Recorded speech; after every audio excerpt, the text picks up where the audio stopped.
So today I want to talk about something that doesn't usually look like a behavior problem, but it changes how a child participates in the classroom or at home. So sometimes a child doesn't stop engaging all at once. Instead, they slowly start editing themselves. So they share less about their life. They choose safer answers. They watch more before speaking.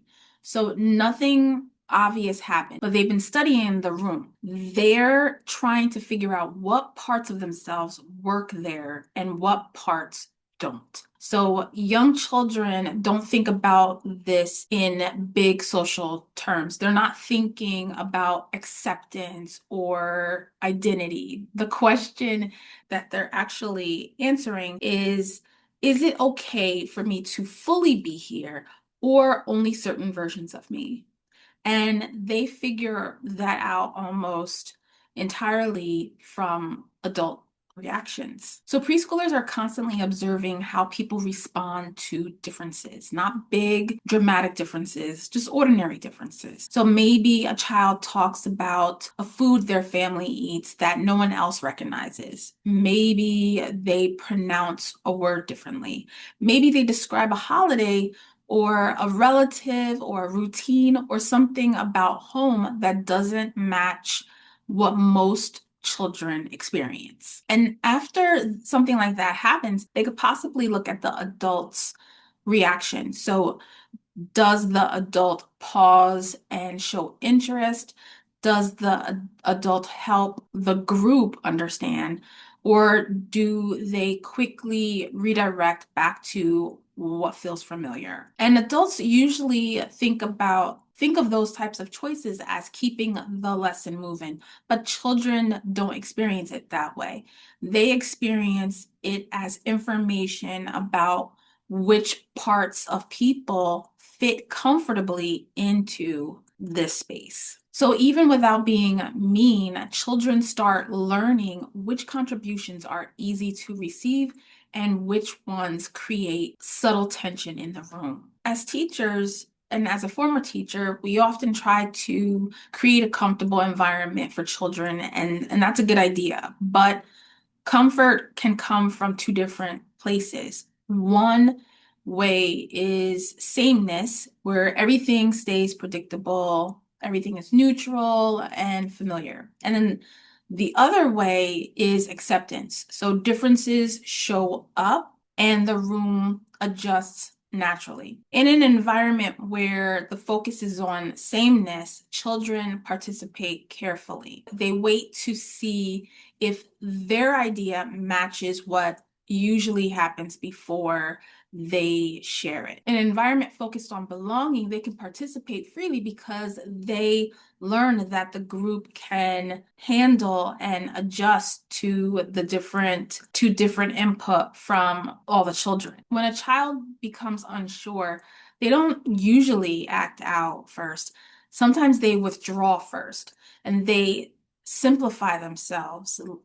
Adults often interpret this as maturity or shyness when it is actually self-protection. They've learned that it's easier to bring less of themselves into the space. Looking back over your life in the various different situations that you've been in the environments, whether it was grade school or high school or even work, have you ever felt like in order to be comfortable in this particular environment, you have to be less of yourself?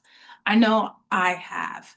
Put in the comments if you've ever had to experience that before, and or if you are currently experiencing that, where you feel that you cannot be your whole self in a particular environment. So belonging can be built in the small moment. So a child shares something unfamiliar, and then the adult will respond. So in that time frame that the adult responds, that time period carries a lot of weight than an entire planned lesson about kindness because it's about how the adult responds to that child, what kind of reaction the adult is giving that child based on this unfamiliar thing. If the adult pauses, acknowledges it, and then and help the group stay open, the room becomes more welcoming. But if we try to rush past it,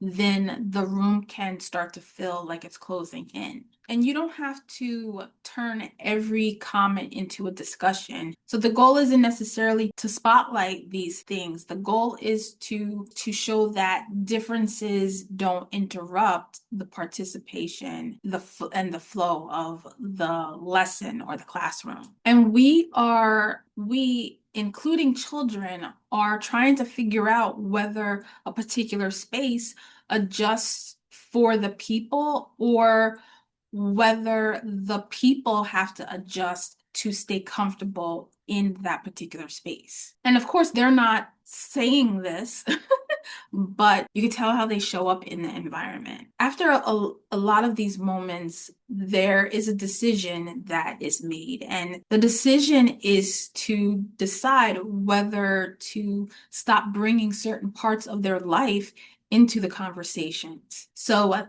they will still follow directions, they will still complete activities, still engage in the activity, and they will look well behaved, but they stop offering themselves. And as a child, like I felt this in classroom in school as well, and you start editing parts of yourself. You start filtering yourself. You filter what you say, you filter how you move throughout the classroom, you filter the things that you do. Participation can sometimes turn into a performance, and not a performance as in being dramatic, but, or it could be that, but it's also about trying to figure out how to participate and figure out what is the norm of participation. You are still cooperating, but you are no longer really connecting with others. One thing to remember is that belonging isn't created by telling children they belong.